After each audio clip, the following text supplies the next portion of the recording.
Rosa Peligrosa here on a Wednesday, 22nd of July, 2020, on the other side of the posta. Ooh, lots of bugs flying around. Had to do some climbing to get up here. And so I let some crayfish go today. This is the third video I've taken since I've been here. I wanted to do this last time I was here, but what happened was I ran out of space and I barely even got any I hardly had any space for photos. So I've been climbing up on this other side where I normally don't often go. This is like maybe, well, I was kind of up on this side once, but I walked all the way around the ridge, very long walk on the regular road. That's when I had that 9-hour day. So I had to take that road. That was the fast way home, but it took me like almost, I don't know, it was somewhere close to 3 hours to get back. And yeah, almost home, 3 hours. But so notice it's very rocky here. Now the terrain has changed quite a bit since all this rain. A lot of stuff got washed down, rocks and earth. Now here's one of those biznagas that was loosened. Let's see. Now this thing will keep on growing and it'll find a place to sit, but I'm going to, oh my God. Oh my God. Yeah, look at this. Don't mind me. Anyway, so there's another biznaga. So I'm just gonna stick this over here somewhere like that, and then maybe it'll find a way to plant itself. Usually they get loose and they roll around and then they put out some roots and then they stop rolling and then they get what they need. But they're pretty interesting. You definitely don't want to step on one of those. Trust me. Those spines are strong. They go right through whatever. Here's some more biznaga. I've seen lots of clusters of them. What happens is these guys, they kind of shrink in the dry season and you almost don't see them, and they get real close to the ground and they're hidden and they don't even look like cactus. And as soon as they start absorbing water, they come out. And so I've seen a lot of young biznaga everywhere. There's another biznaga. They're everywhere. Look at how beautiful and just fresh and perky this cactus looks. Holy smokes. Now this is the nicest part because there's quite a bit of cactus up here. A lot of the cactus and the easier places to go, a lot of people, they harvest the cactus for eating at home.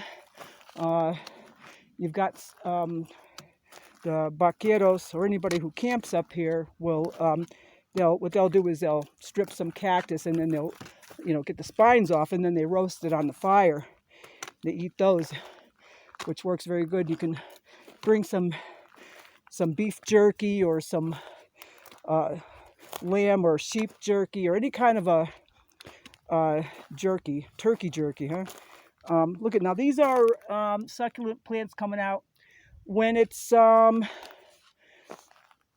dry, you don't see those guys. They're all kind of like dried up. They don't look like anything. But once it starts getting wet, they fill up. Wow, the cactus just looks amazing, fresh and just beautiful.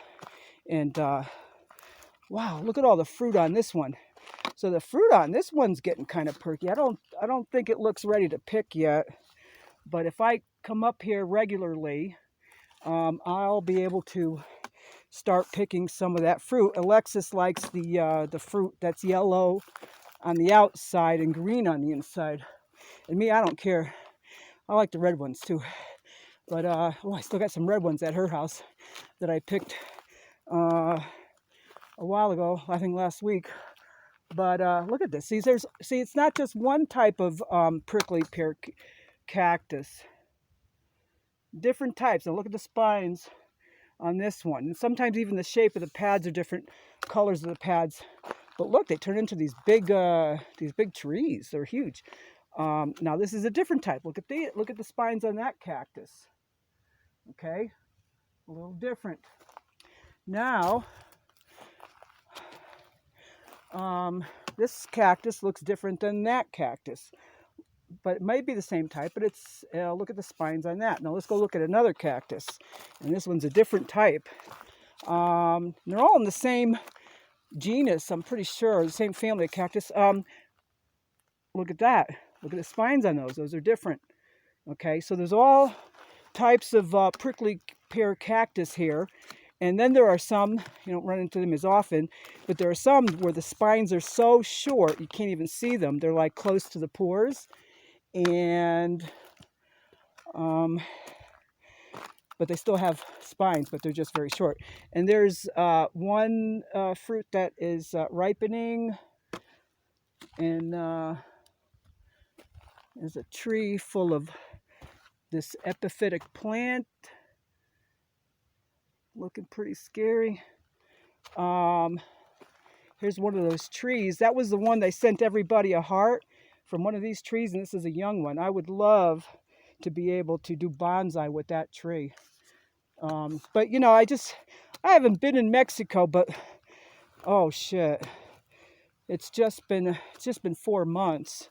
I've got 2 months, well, almost 2 months left to my tourist card.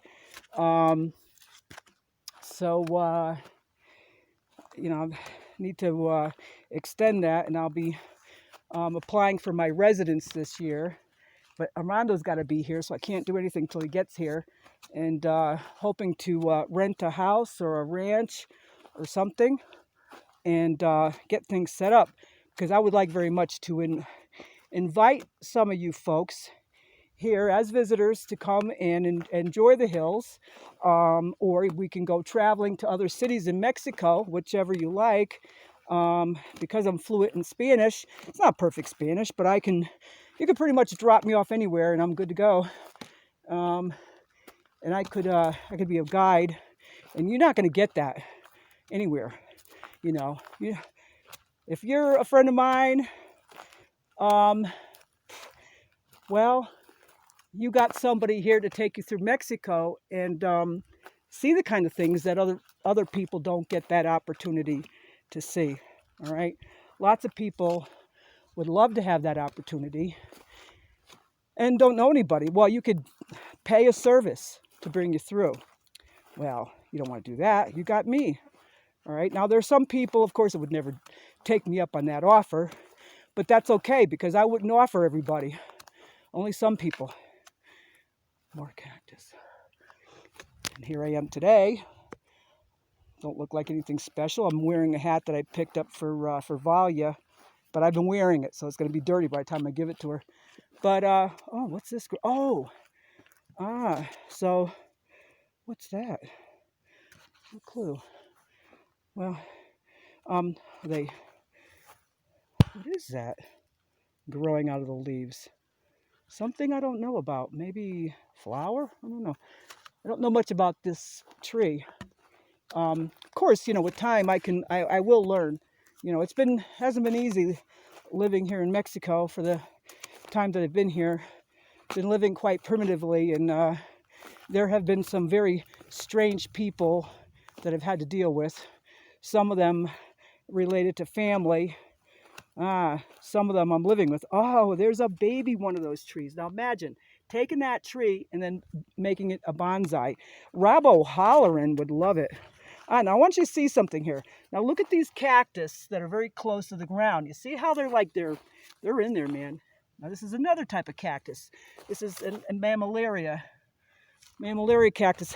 So I remember a little bit from my cactus days when I was keeping cactus over on Bruce Avenue, Stratford, Connecticut, back in the 80s. It was a long time ago. I was a big cactus freak. And I remember my fantasy was that I would love one day to live somewhere where I can grow cactus and succulents outdoors year-round. And here I am. Yeah, so I'm going to give a little advice. Be careful what you wish for, okay? Only wish for the good things, folks, because you want only the good things in life. Don't focus on the negative and the bad. A lot of negative and bad things happening today. Don't fixate on it, okay? Use this opportunity to develop yourself in some way and be that person that you would like to see more of in the world. That's my advice. You want to see more good people in the world? Be a good person. You wish that more people would help others? Then help others. That's all I can tell you. Look at those spines. Can you see that? Look at that. Holy crap. Those are dangerous. But anyway, wow. Oh, sun's coming out now. But we've got some clouds and it's looking dark over there. Will I get caught in a downpour or something ugly? Who knows? But if I do, I'll stay on the high ground. I didn't bring an umbrella, but well, so what? I've got water. Got water. I put my electrolyte powder in there. I didn't put magnesium, just the electrolyte powder. Oh, I want to show you one of these that they use for burning they use these for fires when they're making their fires for camping. This is actually some kind of like a mossy thing. It's weird. Now this one's dead, but what it does is it has like green stuff in there when it's alive, and then it closes up in the dry season, and then when it just keeps on growing. And then when it's, I can see this better. And then when it's wet, it opens up, and then you see all this green in there, and the green's usually on the top like a crown. Because I saw one of these things alive the last time I was climbing around. I did that really long walk through here. That was the longest, that was the biggest one. But they use these. These are great for when you want to start a fire for a campfire at night. They look for those. They're perfect. Yeah, you can actually live up here for a while if you have the provisions. You know, all you need is some beef jerky. So you got your protein. And then you've got cactus. You can eat cactus. You can eat the fruit if you find some fruit. And if you, I don't know how easy it is to find any snakes around here, but I imagine you can eat them. But I don't know. Being a snake lover, I would find it very hard to kill a snake to eat it. I'd have to be pretty fucking hungry, you know. Besides, not a lot of meat on a snake. Well, it has to be a real big snake, but not a lot of fat. Snakes are not known for storing a great deal of fat. All right, unless they're overfed, and that's in captivity. But yeah, their fat stores are kind of low. Oh, look at this. Just cactus everywhere. Now you know why I call this Cactuslandia. Look at that. Look at those hills. Oh, the hills are alive with the sound of Rosa la Peligrosa.